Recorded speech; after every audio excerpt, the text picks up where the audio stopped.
नमस्कार साथियों, मैं डॉक्टर साई अनामिका। दिल्ली में महिलाओं की सुरक्षा दिल्ली पुलिस ही नहीं, केंद्र व राज्य सरकार के लिए भी हमेशा से एक गंभीर चुनौती रही है।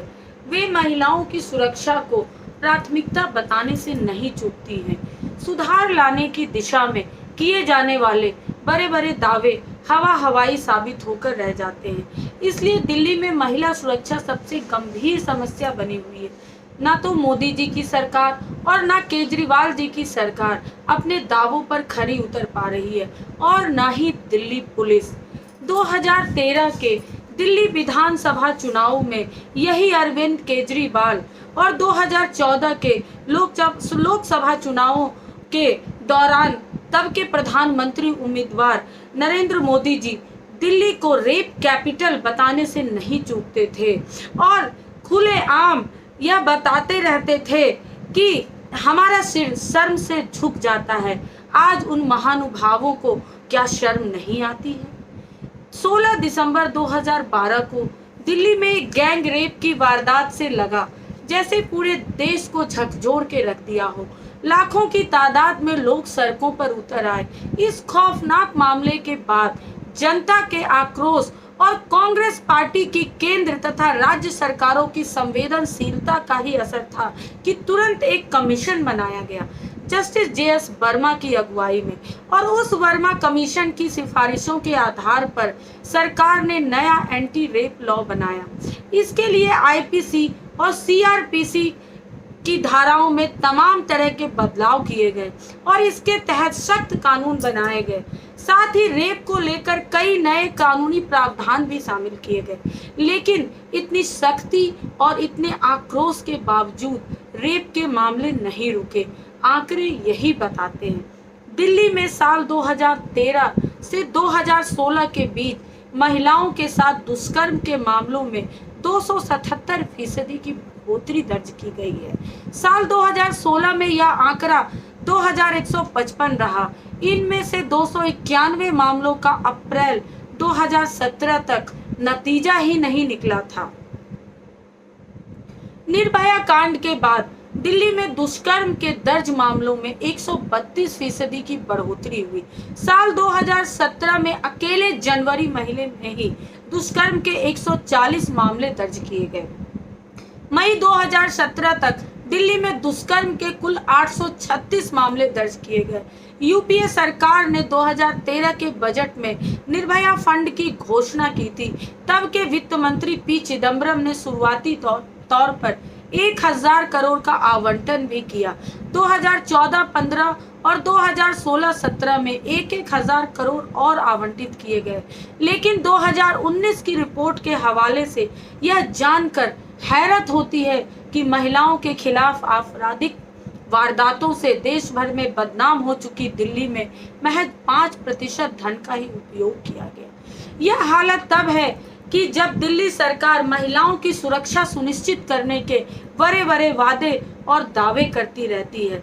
अब दिल्ली की हालातों पर आते हैं। साल 2015 में आम आदमी की पार्टी सत्ता में आई थी। तब उसने महिलाओं की सुरक्षा को अपनी प्राथमिकता बताया था।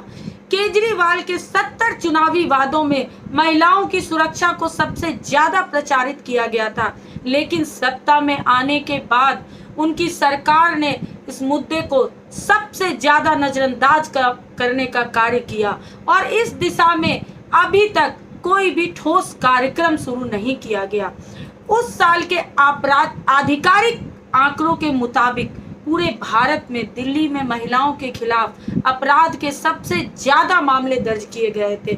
वह भी तब जब अरविंद केजरीवाल की पहली बार सरकार बन चुकी थी। ब्रिटिश अखबार रॉयटर्स के मुताबिक 2017 के एक वैश्विक पोल के अनुसार महिलाओं के यौन शोषण के मामले में दिल्ली का पूरी दुनिया में सबसे बुरा हाल है। दिल्ली महिलाओं के खिलाफ अपराध के बढ़ते मामले में भारत में दूसरे नंबर पे है। अक्टूबर 2016 में महिला सुरक्षा के लिए काम करने वाले एक गैर सरकारी संगठन सेफ्टी पिन की सिफारिशों के आधार पर दिल्ली सरकार ने अलग अलग जगहों पर 7,438 स्ट्रीट लाइट लगाने के लिए एक प्रोजेक्ट शुरू किया था। अरविंद केजरीवाल ने इसका नाम दिया मुख्यमंत्री स्ट्रीट लाइट योजना और कहा था कि दिल्ली में ऐसे कई इलाके हैं जहां पर अंधेरा रहता है और वहां हमारी महिलाएं सुरक्षित नहीं हैं। हम ऐसी जगहों की पहचान करेंगे और 2 लाख स्ट्रीट लाइट्स लगाएंगे ताकि महिलाएं शहर में सुरक्षित महसूस करें। 4 साल बीत चुके हैं, आप देख सकते हैं ऐसे डार्क स्पॉट्स दिल्ली में अभी जगह जगह दिखेंगे, खास तौर पर दिल्ली के बाहरी इलाकों में, बस स्टैंड और उसके आसपास।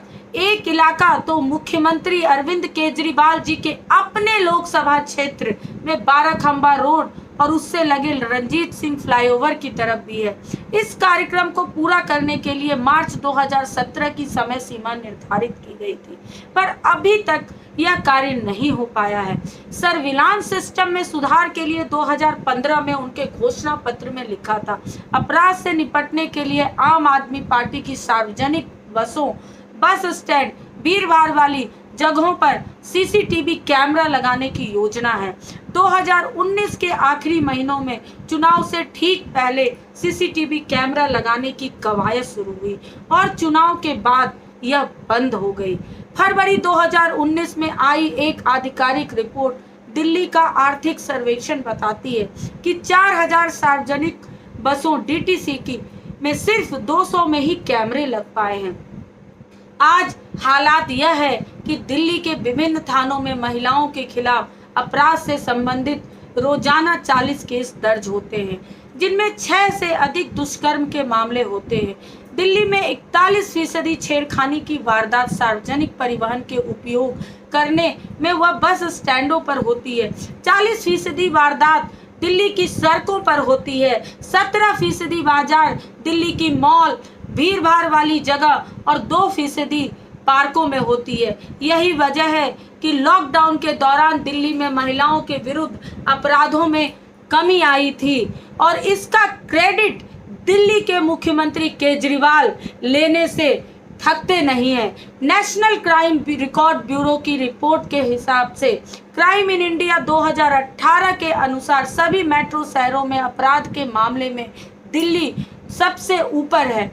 इस श्रेणी के समग्र आंकड़ों में दिल्ली का हिस्सा 29.6% है, जिसमें भारतीय दंड संहिता आईपीसी और विशेष व स्थानीय कानून एसएलएल शामिल हैं।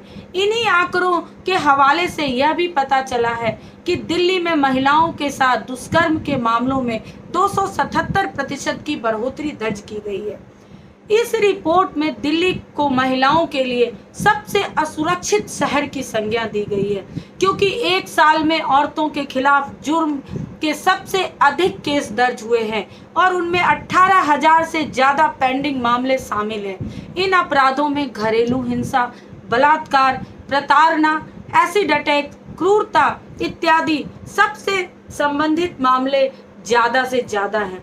पिछले साल नवभारत टाइम्स द्वारा किए गए एक सर्वे के अनुसार दिल्ली में हर 2 घंटे में 3 महिलाओं के साथ छेड़छाड़, बलात्कार और किडनैपिंग समेत कई अन्य तरह के अपराध हो रहे हैं। हर दिन 36 महिलाएं किसी न किसी तरह के अपराध का शिकार हो रही हैं।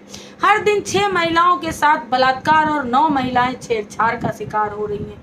खास तौर से रेप और गैंग रेप की अगर बात की जाए तो साल दर साल दिल्ली में इन घटनाओं में सबसे ज्यादा बढ़ोतरी दर्ज की गई है।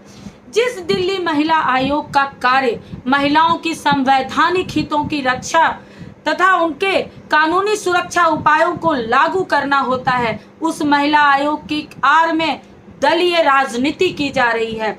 एनसीआरबी की इतनी गंभीर रिपोर्ट के बावजूद दिल्ली महिला आयोग ने दिल्ली सरकार या मुख्यमंत्री केजरीवाल के विरुद्ध कोई नोटिस तक जारी नहीं किया है।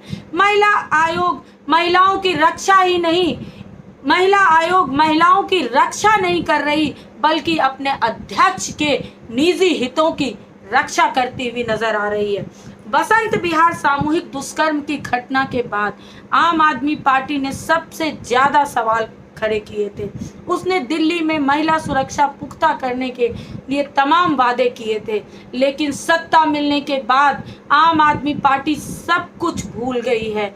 जब भी कोई वारदात होती है, अपनी नाकामियों का ठीकरा दिल्ली पुलिस पर फोड़ने अरविंद केजरीवाल सामने आ जाते हैं और कहते हैं कि पुलिस महकमा हमारे अधीन नहीं है।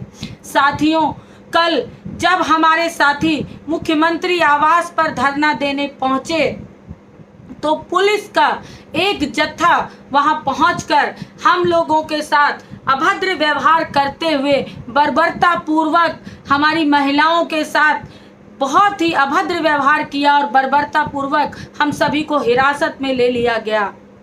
जो पुलिस मुख्यमंत्री के एक इशारे पर जनता को हिरासत में ले सकती है, क्या वह महिलाओं के खिलाफ हो रहे अपराधों पर काबू नहीं पा सकती?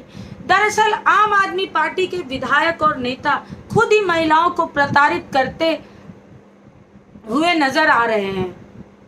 ऐसे में इस तरह की सरकार से महिलाओं की सुरक्षा की उम्मीद नहीं की जा सकती है।